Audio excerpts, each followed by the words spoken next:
Masyarakat Cina mempunyai sebuah kepercayaan bahawa anak-anak lelaki yang dilahirkan pada tahun naga akan menjadi individu yang kuat dan mempunyai hidup yang luar biasa. Ini boleh menerangkan peribadi Encik Lee Tianhua, pengasas dan pengarah urusan 99 Speedmart, seorang yang kelainan upaya OKU yang dilahirkan pada tahun naga tahun 1964. Dia dikenali sebagai Raja Pasar Mini di Malaysia. 99 Speedmart kini mempunyai sebanyak 1,000 lebih cawangan di seluruh Malaysia, membuka peluang pekerja kepada lebih 10,000 orang serta mempunyai 4 pusat operasi di seluruh negara. Bermula dengan sebuah kedai kecil menjual tepi jalan dan mengaut sekitar RM3 bilion pendapatan tahunan pada tahun 2016. Lee telah menghadapi banyak cabaran dalam hidup. Apabila berusia hampir 8 bulan, beliau telah disahkan menghidap polio dan lumpuh pada bahagian kakinya.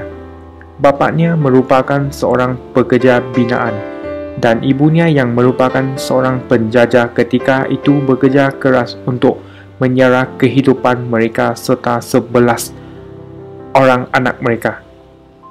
Oleh kerana mereka tidak mampu membiayai pengajian Tianhua, beliau hanya menerima pengajian sekolah rendah untuk tempoh 6 tahun. Untuk mengisi masa beliau, dia membaca buku yang dipinjam dari jiran dan menjual makanan ringan di gerai tepi jalan.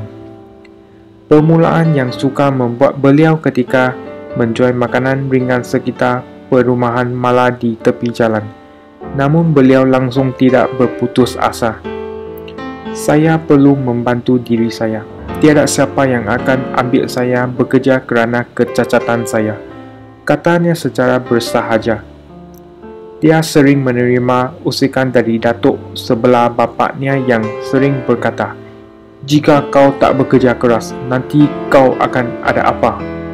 Akhirnya beliau dapat menyimpan sebanyak ringgit Malaysia 17,000 ketika berumur 23 tahun untuk membuka sebuah kedai runcit yang merupakan penanda permulaan kejayaan dalam sektor peruncit.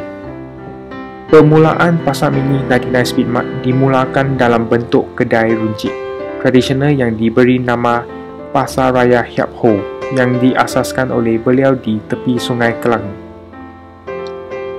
Langkah kecil pertama ini telah membantu Lee dalam menimba ilmu pengetahuan dan pengalaman di sektor pasaran runcit menerusi pengalamannya berinteraksi secara terus dengan pelanggan dan pembekal. Pada tahun 1992, Lee telah menjual perniagaannya dan memperoleh ringgit Malaysia 38,000 lalu membuka sebuah pasar mini. Katanya, "Saya sentiasa mahu cabaran menjalankan perniagaan yang lebih besar. Jika anda tidak mempunyai kayu ukur, anda tidak boleh bersaing dengan kedai perubatan Cina dari segi harga, dan anda tidak boleh bersaing dengan pasar raya besar dari segi saiz." Rangkaian pertama pasar mininya yang terawal diberi nama Pasar Mini 99 Market. Dengan dedikasi dan kerja keras, Lee mengembangkan Pasar Mini 99 ke 8 kedai lain di Klang melalui cara cawangan-cawangan. Pencapaian ini meyakinkan Lee bahawa cawangan-cawangan baru Pasar Mini 99 bersedia untuk pergi lebih jauh. Memandangkan populariti Pasar Mininya yang makin meningkat, Lee telah menjenama semula kedainya menjadi 99 Speedmart pada tahun 2000. Usaha beliau membaiki model perniagaan 99 Speedmart selama 2 tahun telah membuahkan hasil yang menggalakkan dari segi peningkatan jumlah pelanggan dan pembukaan cawangan-cawangan baru. Untuk barang keperluan yang cepat habis, Lee akan jual pada harga yang rendah seperti kedai-kedai runcit yang terdapat di negara barat, seperti Aldi, di mana hanya produk dengan perolehan terbesar akan dijual. Lee mengimbas kembali. Bagi pasar mini pertama, kami telah mengorbankan harga yang beberapa produk dengan menjual barang-barang pada harga yang paling rendah untuk memperoleh sebahagian daripada pasaran. Ini telah membina reputasi kami. perspektif dari segi pembelian adalah sangat penting dan saya menghabiskan kebanyakan masa saya menyelah perkara ini. Untuk mendapatkan potongan harga yang baik, beliau menjadikan urusan mudah untuk pembekal. Kedai-kedai besar terkenal dengan membuat bayaran lambat kepada pembekal. Berurusan dengan kedai-kedainya, pembekal biasanya boleh melengkapkan proses rundingan harga, membuat pesanan dan mengutip bayaran untuk pesanan yang lebih awal dalam masa 30 minit. Mereka menghargai cara Lee berurusan. Kami dapat tidur dengan lena kerana kami dapati dia sangat jujur dan dia mempunyai reputasi perniagaan yang kukuh, kata pengurus jualan syarikat makanan dan minuman global di Malaysia yang tidak mahu identitinya dikenali.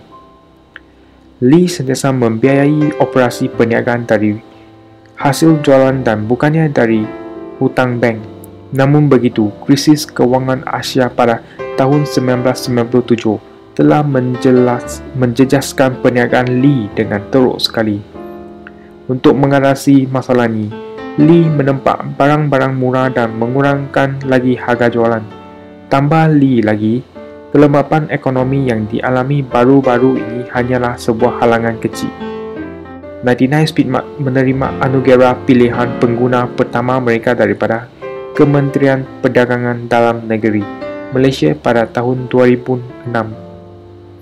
Anugerah ini telah membuktikan kejayaan 99 Speedmart dalam menawan hati dan minda pengguna. Di bawah pimpinan beliau, 99 Speedmart telah secara berterusan menerima anugerah pilihan pengguna pada tahun-tahun 2006 sampai 2009 dan tahun 2012 dan kedai harga patut pada tahun-tahun 2010, 2012 dan 2014. Usahawan ini telah menjadi contoh yang terkenal di Malaysia, terutama tentang bagaimana kecacatan fizikal boleh diatasi dalam perniagaan.